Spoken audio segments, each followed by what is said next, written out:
الكون والزمن بإسلامي وإيماني أضاء الكون والزمن بإسلامي. الحمد لله الذي فرض على الآباء والأمهات حسن تربية البنين والبنات. نحمده ونستغفره إنه كان غفارا، وأشهد أن لا إله إلا الله وحده لا شريك له، وأشهد أن محمدا سيدنا وحبيبنا محمد صلى الله عليه وعلى آله وصحبه ومن اهتدى بهداه إلى يوم الدين. أما بعد، أوصيكم عباد الله ونفسي بتقوى الله عز وجل، وأحثكم على طاعته، وأحذركم وبال عصيانه ومخالفة أمره، وأستفسح بالذي هو خير. قال تعالى: فمن يعمل مثقال ذرة خيرا يره، ومن يعمل مثقال ذرة شرا يره. فيا إخوة الإيمان والعقيدة، نعيش هذه الدقائق الطيبة في هذا اليوم المبارك مع موضوع قد بدأنا الحديث فيه في الخطبة الماضية، ألا وهو حقوق الولد على أبويه، وذلك من أجل ضمان الحياة السعيدة لكل من الأولاد والأبوين. جاء رجل إلى مالك بن نبي يسترشده لتربية مولود له، فسأله: كم عمره؟ قال: شهر واحد فقط. قال: يا أخي قد فاتك القطار. فمن حقوق الولد على أبويه ما يلي: سؤال الله عز وجل الذرية الصالحة، فهذا العمل دأب الأنبياء والمرسلون عليه. قال زكريا عليه السلام: رب هب لي من لدنك ذرية طيبة إنك سميع الدعاء. والحق الثاني أيها الإخوة هو المطعم الحلال، فمن حق الولد على والده أن يطعمه من مطعم حلال وملبس حلال حتى قبل الولادة، ويستمر هذا إلى الأبد، لأن إذا أكلت أنت وإذا أكلت ولدك وهو في بطن أمها، إذا أكلتها من مال الحرام، فتذكر قول رسول الله صلى الله عليه وسلم. agba Ọlọ́run ọba ní ọba wípé òun nìkan náà láàmú sìn ànísìn kan míì fún kọ Ọlọ́run ọba nílé ayé wa táfi lọ pàdé Ọlọ́run, nítorí wípé ẹni bá ti pa nǹkan kan pọ̀ mọ́ Ọlọ́run ọba nínú ìjọsìn rẹ̀, eléyìí ni ti ba iṣẹ́ ara rẹ̀ jẹ́ látàyé ní ìkó tó lọ pàdé Ọlọ́run. Nítorí pé Ọlọ́run ti ṣe ọdún sọ fún ànábì wa Muhammad sallallahu alayhi wa sallam: yẹ́gá ànábì mi, mo ṣe nífẹ̀ẹ́ sí ẹ tó yìí, bó o ṣe nípò lọ́dọ̀ mi tó yìí, mo mọ̀ pé o lè ṣe, àmọ́ tó bá lọ ṣẹlẹ̀ pé o ṣe, la in ashrakta la yahbatanna amaluka wa la takunanna minal khasirin. Tó bá lọ wáyé wípé ó lọ pa kankan pọ̀ pẹ̀lú mi Ọlọ́run nínú ìjọsìn, mọ̀ pé gbogbo yìí tó ti ṣe wá lọ tẹ́lẹ̀ á bàjẹ́ pátápátá, tó ní nípò kankan mọ́ lọ́dọ̀ wa. Tọ́lọ́ máa sọ yìí fún ànábì, ewa ni tiwa, ẹbọ ló kù la fi ń ṣe fàájì, kọ́lọ̀ kókó wa yọ kó nù èyí hùn, kọ́lọ̀ mọ́jà fọwọ́ ra wa fi ba iṣẹ́ ra wa jẹ́. Ìbẹ̀rù Ọlọ́run ṣe pàtàkì, torí èyí hùn gangan ló jẹ́ ìpìlẹ̀ ẹ̀sìn wa. Eré ẹ̀ ní gbogbo ìjọsìn tá à ń ṣe láyé, eré ẹ̀ ló dúró sí. Tọ́lọ́ bá lẹ́ kírun, yóò nà ẹ̀bẹ̀rù Ọlọ́run bá ń di irun, tó bá lẹ́ gbààwẹ̀, ẹ̀bẹ̀rù Ọlọ́run bá ń di àwẹ̀, tó bá lẹ́ yọ zàká, ẹ fi bẹ̀rù Ọlọ́run bá sí, tó bá ní ẹ ṣe yìí, ẹ fi bẹ̀rù Ọlọ́run bá sí. ń já sí wípé kò sí iṣẹ́ tá a fẹ́ ṣe tá a rẹ̀ sàn lọ́dọ̀ Ọlọ́run ọba tí ò bá ti sí bẹ̀rù Ọlọ́run bá ń bẹ̀. Innama yataqabbalullahu minal muttaqin. Àwọn tí wọ́n bá ń bẹ̀rù Ọlọ́run, àwọn nìkan ni Ọlọ́run ọba fẹ́ gba iṣẹ́ wọn. àmọ́ ẹni tí ń jọ́sìn fún Ọlọ́run tí bẹ̀rù Ọlọ́run ọba sínú iṣẹ́ rẹ̀, kó mọ̀ wípé òun kàn ń ṣe dààmú lásán ni. Ọlọ́run ò ní ṣe wá lẹ́ni tí ó wà déwájú Ọlọ́run tí ò ní rẹ Ọlọ́run Musa sìn ọ́ láyé, èyí ti rí tọrọ mi wá rí báyìí, Ọlọ́run ò ní ṣe wá bẹ́ẹ̀. wá sí wa fúnra wa lónìí nínú kútùbà tòní ní basókí ẹ̀tọ́ ọmọ lérí òbí. wọ òbí tó ń pariwo lónìí wípé àwọn ọmọ mi wọ́n ń bi mí ráre, wọn kà mí kún, wọn àmọ́ pé mi ni mo bí wọn, èyí tí Ọlọ́run sì ní ẹ máa ṣe dáadáa fáwọn òbí, Ọlọ́run sì ní ẹ máa ṣe dáadáa fáwọn òbí. ẹ bá ń bi bàbá àtìyá náà léèrè wípé ṣófọ́ ọmọ lẹ́tọ̀ọ́ rẹ̀ tẹ́lẹ̀ kó tó máa wá pariwo pé wọ́n fún un lẹ́tọ̀ọ́ tòun lónìí. arákùnrin kan ó wá bákan náà àwọn àfa àgbà lásìkò wa yìí náà ní Malik bun Nabi là ń pè é. ó sọ fún Malik bun Nabi, ó ní ya Malik, mo ní wá sọ fún wípé Ọlọ́run bùn mí lọ́mọ, mo fẹ́ wá gba ẹ̀kọ́ lọ́dọ̀ rẹ kó fún mi lálàyé bó o ní í ṣe tọ́ àwọn ọmọ yìí, bó o ní í ṣe tọ́ ọmọ yìí tí ń fi jàǹfààní rẹ̀ lọ́jọ́ iwájú, tí ó fi di ọmọ tí ó gbẹ́sìn mú, tí ó tẹ̀lé ìlànà Ọlọ́run. Malik wá bi léèrè wípé ìrẹ́ bàbá, ọmọ rẹ ti ní tó ọdún mélòó olóṣèṣẹ̀ lóṣù kan ní oṣù kan gé lọmọ mi ṣẹ̀ṣẹ̀ ní mo fi ní tètè sáré wá kí n wá gbà ẹ̀kọ́ bó ní ìṣètọ́ mọ́lẹ́kẹ̀ẹ́ náà bí sọ pé ó mọ̀ ti pẹ́ ọmọ rẹ̀ ti lóṣù kan ẹ̀yìn oṣù kan ló ṣẹ̀ṣẹ̀ wá ń kọ́ bó ló ṣe fẹ́ tọ́ nǹkan ti bàjẹ́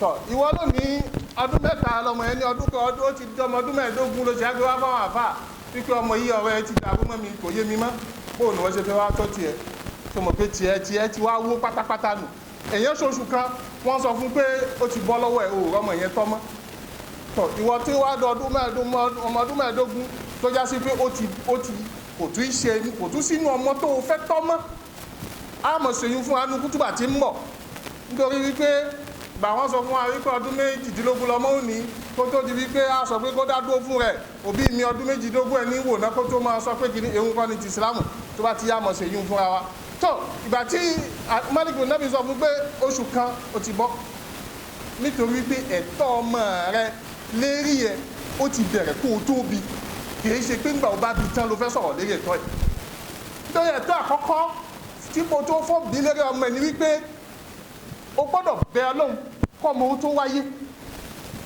ó máa kígbe pọ́lọ́run gbére Ọlọ́run o mo ti níyàwó mo sì ń fẹ́ ọmọ gbogbo àwọn ànábì Ọlọ́run tán ṣáájú tó o bá dọ́dọ̀ ànábì Zakaria ó mọ̀ gbọ́ tí ó mọ̀ sọ wípé Rabbi habli min ladunka dhurriyatan tayyibatan innaka sami'ud du'a ọmọ rẹ ni mò ń tọrọ lọ́dọ̀ rẹ ọmọ tí ó wúlò fún mi tí ó wúlò fún Islam tí ó wúlò fáyé ni mò ń tọrọ yẹ́sí gbogbo àwọn ànábì Ọlọ́run tán ṣáájú wọ́n máa ń tọrọ ọmọ ni lọ́dọ̀ ta ni lọ́dọ̀ Ọlọ́run wọ́n sì máa ń dá yẹn rí ni kíkéré Ọlọ́run mi ò wá ọmọ èyíkéyìí mò ń wọ́n mọ rẹ mò ń wá àwọn tó ti sọ di ẹni rẹ lọ́dọ̀ rẹ ni mò ń tọrọ ànábì Ibrahim kí ló wí Rabbi habli minas salihin ìyá Ọlọ́run bá mi yan èyí tó dáa jù nínú àwọn tí ń bẹ lọ́dọ̀ rẹ nínú àwọn ọmọ ni ó fún mi ṣé wọ́n ṣe yìí Ọlọ́run kó ṣàánú rẹ bàtí ìyàwó ti ń sọdún kan ní ń ṣe kọ́dàkọ̀dẹ́ ẹ̀kọ́dún kan oṣù mẹ́fà ló ti ń sọ pé ìyàwó ti lọ sọ́sibítà wọ́n ní kò tí ì ṣe wọ́n ní kankan ò ṣe ọ́ lálàáfíà dáadáa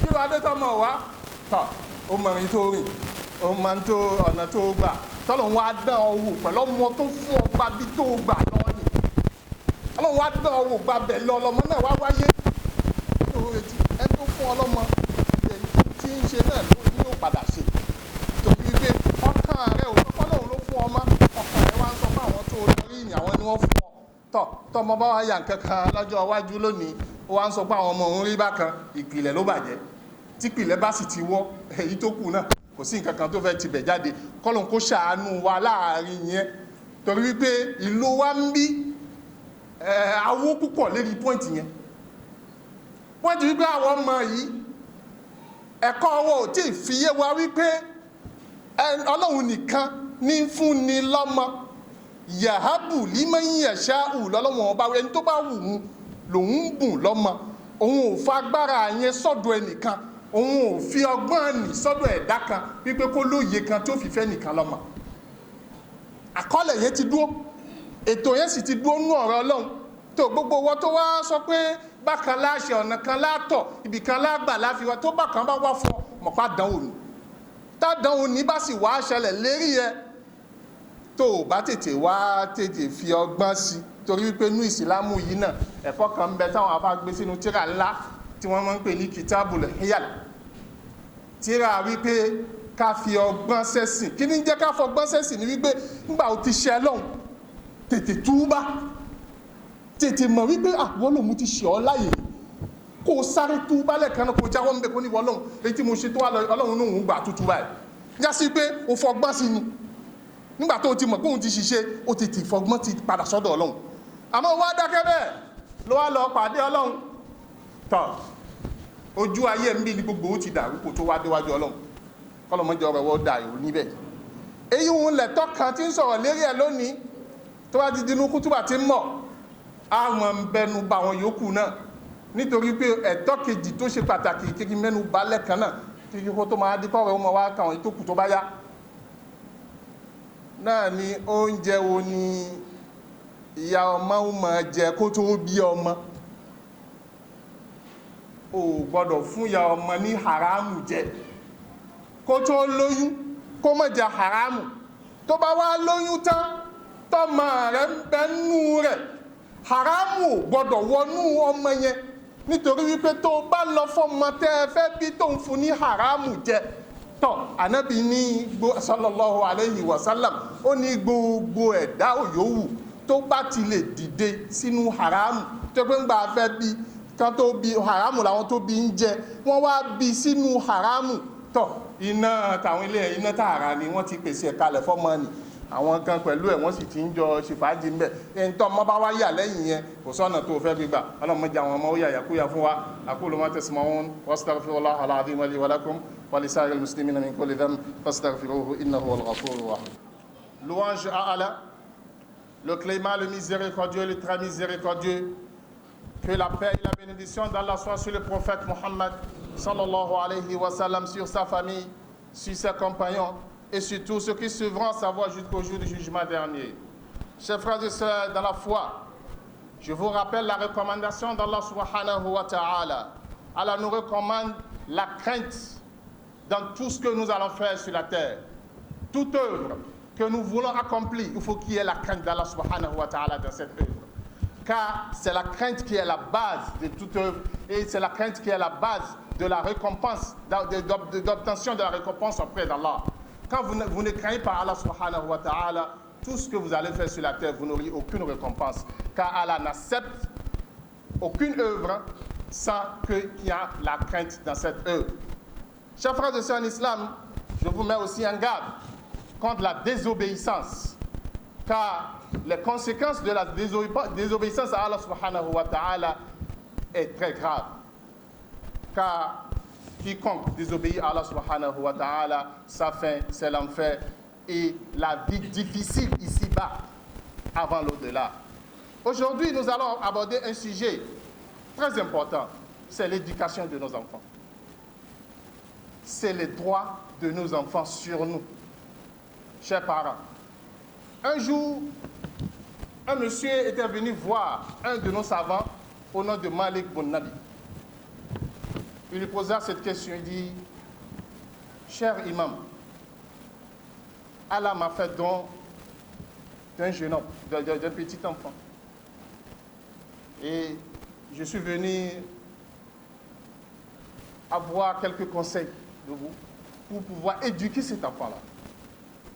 L'imam lui a dit, monsieur, votre enfant a quel âge? Le monsieur lui a dit, mon enfant a seulement 1 mois. Ah, il dit, vous avez raté déjà le train. Vous avez raté déjà le train. L'enfant a 1 mois, vous avez raté le train. Et aujourd'hui, c'est après 15 ans qu'on cherche à éduquer les enfants. On crie sur tous les toits aujourd'hui, les enfants sont mal éduqués, les enfants ne suivent pas nos ordres. Après 15 ans, même 18 ans, maintenant vous voulez éduquer quel enfant? L'enfant de 18 ans.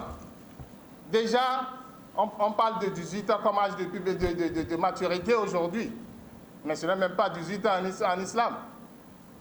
Non, c'est la puberté déjà en islam. Et la puberté déjà à 14 ans, à 15 ans, l'enfant a déjà l'âge de la puberté. On ne parle même plus de son éducation. C'est déjà maintenant comment allons-nous guider, comment allons-nous le redresser. Malik a dit, vous avez raté déjà le train. Car l'éducation de l'enfant commence déjà avant sa naissance. Avant sa naissance. Ne parlons plus du mariage. Quel genre de femme il faut prendre? Laissons ça là de côté. Parlons même de l'enfant en ce qui le concerne. Le premier droit de l'enfant sur vous, c'est l'invocation, c'est la prière. Si vous ne comprenez pas qui est Allah et qu'est-ce qu'Allah veut de vous, et vous pensez que c'est vos petits jeux là, ça a de sens avec Allah, vous vous détruisez. L'islam est simple, Allah aussi est plus simple. Allah n'est jamais compliqué et il ne complique rien à personne. Car il a annoncé clairement dans le Coran en vous disant que ma miséricorde est plus que mon châtiment. Et je ne châtie personne. Même celui qui mérite mon châtiment, je mets toujours ma miséricorde au-dessus de mon châtiment. Là, Le premier droit de l'enfant, c'est le droit à l'implorer, à l'invocation, à la prière. Quand vous négligez cet aspect-là, vous ne pouvez pas avoir de bonnes choses. Quand vous vérifiez aujourd'hui, tous les ulamas, toutes les grandes personnes qui ont obtenu quelque chose d'Allah, ce n'est pas la prière, ce n'est pas l'invocation. Le deuxième droit que nous allons aborder aujourd'hui, c'est le droit à une alimentation saine et licite. L'enfant, avant sa naissance, quand il est fœtus dans le ventre de sa maman,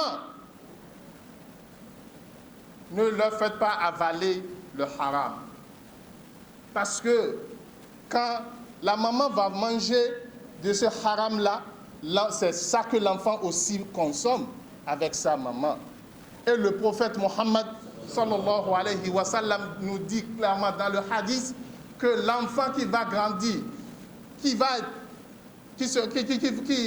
grandir dans le haram, le feu est mieux pour lui que autre chose, qu'autre chose. Le feu, ça ne peut être que le feu. Ça veut dire qu'il ne va pas bien vivre. Il vivra malheureux parce qu'il a commencé sa vie avec l'illicite, avec le haram. Alors je vous en prie, vérifiez ce que vous obtenez comme argent. Et s'il n'y a pas de haram quelque part, il n'y a pas la corruption quelque part, parce que la corruption là-dessus, le prophète a maudit celui qui le prend et celui qui le donne. S'il y a ça dedans et c'est avec ça que vous nourrissez vos enfants, faites beaucoup attention. C'est le haram, c'est l'illicite. L'argent que vous gagnez là et que vous donnez à manger, c'est de ça que vous donnez à manger à vos enfants, faites beaucoup attention parce que c'est vous-même qui détruisez l'avenir de vos enfants. Aujourd'hui, on crie partout, par ici, par là-bas, nos enfants sont mal éduqués, nos enfants sont ceci. C'est ces droits-là que nous avions bafouillés dès la base. Et c'est ça qui nous crée tout ce que nous en souffrons aujourd'hui. Je vais seulement parler de ces deux droits. Le reste des droits, nous allons les aborder par la suite. Qu'Allah guide nos pas vers le droit chemin. Qu'Allah fasse que nous maîtrisons mieux notre religion. Qu'Allah fasse que nous comprenions mieux la réalité d'Allah subhanahu wa ta'ala. Parce que tant que vous continuez toujours à douter d'Allah subhanahu wa ta'ala à cause d'une toute petite épreuve, je pense que votre vie restera toujours malheureuse. Je vous en prie, rappelez-vous qu'aujourd'hui c'est le vendredi. Comme j'ai l'habitude de le dire, le vendredi c'est le jour du prophète Mohammed sallallahu alayhi wa sallam. Nous devons faire beaucoup de salat au prophète ce jour. Car c'est ce jour qu'on cite le nom les noms de la communauté du prophète Mohammed sallallahu alayhi wa sallam au prophète. Ils vont dire Ali ibn Muhammad. Au prophète, Ali ibn Muhammad t'a envoyé tel nombre de prières. Saïd ibn Saad t'a envoyé tel nombre de prières. Ils vont citer ton nom et le nom de ton père au prophète Mohammed sallallahu alayhi wa sallam. Cela va te permettre d'avoir quoi? D'avoir l'intercession du prophète Mohammed sallallahu alayhi wa sallam pour toi auprès d'Allah le jour du jugement dernier. Alors ne négligez pas cela. Faites-le beaucoup pour que vous soyez en tête de liste. Et non, quand on va finir de citer les gens, c'est ensuite on va citer votre nom. Non, faites-le abondamment le vendredi. Ça ne nécessite pas d'intention. Ça ne nécessite rien de vous. Tu es dans ton véhicule, au lieu de mettre les musiques qui n'est que le son de Shaitan dans ta voiture, le vendredi, au lieu de faire la salade au prophète ou bien d'écouter le Coran, c'est ces conneries-là que tu écoutes encore le vendredi. Bien que ce n'est pas bon le vendredi, mais encore le vendredi, c'est encore pire. Qu'Allah guide nos pas vers le droit chemin. Allahumma a'izza al-islam wal-muslimin. Allahumma a'izza al-islam wal-muslimin. Wa adhilla ash-shirka wal-mushrikin. Wa dammir a'da'aka a'da' ad-din. واحمي حوزة الإسلام يا رب العالمين. اللهم ألف بين قلوب المسلمين. اللهم وحد صفوفهم واجمع كلمتهم من الحق يا رب العالمين. اللهم اغفر لنا ذنوبنا واستر عيوبنا واكشف كروبنا ولا تخيب فيك رجاءنا واختم بالسعادة آجالنا وحقق بالزيادة آمالنا واقرن بالعافية غدونا وآصالنا واجعل إلى رحمتك مصيرنا ومآلنا واصبب سجال عفوك على ذنوبنا ومن علينا بإصلاح عيوبنا واجعل التقوى زادنا وفي دينك اجتهادنا وعليك توكلنا واعتمادنا وإلى رضوانك معادنا واجعل اللهم خير أعمالنا خواتمها وخير أيامنا يوم نلقاك فيه يا رب العالمين. اللهم اهد المسلمين حكاما ومحكومين ووفقهم لطاعتك وطاعة رسولك. اللهم ارحمنا وارحم والدينا وارحم من علمنا والمسلمين أجمعين برحمتك يا أرحم الراحمين يا رب العالمين. إن الله يأمر بالعدل والإحسان وإيتاء ذي القربى وينهى عن الفحشاء والمنكر والبغي يعظكم لعلكم تذكرون. فاذكروا الله العظيم الجليل يذكركم واشكروه على نعمه يزدكم ولذكر الله أكبر والله يعلم ما تصنعون. قوموا إلى صلاتكم يرحمكم الله.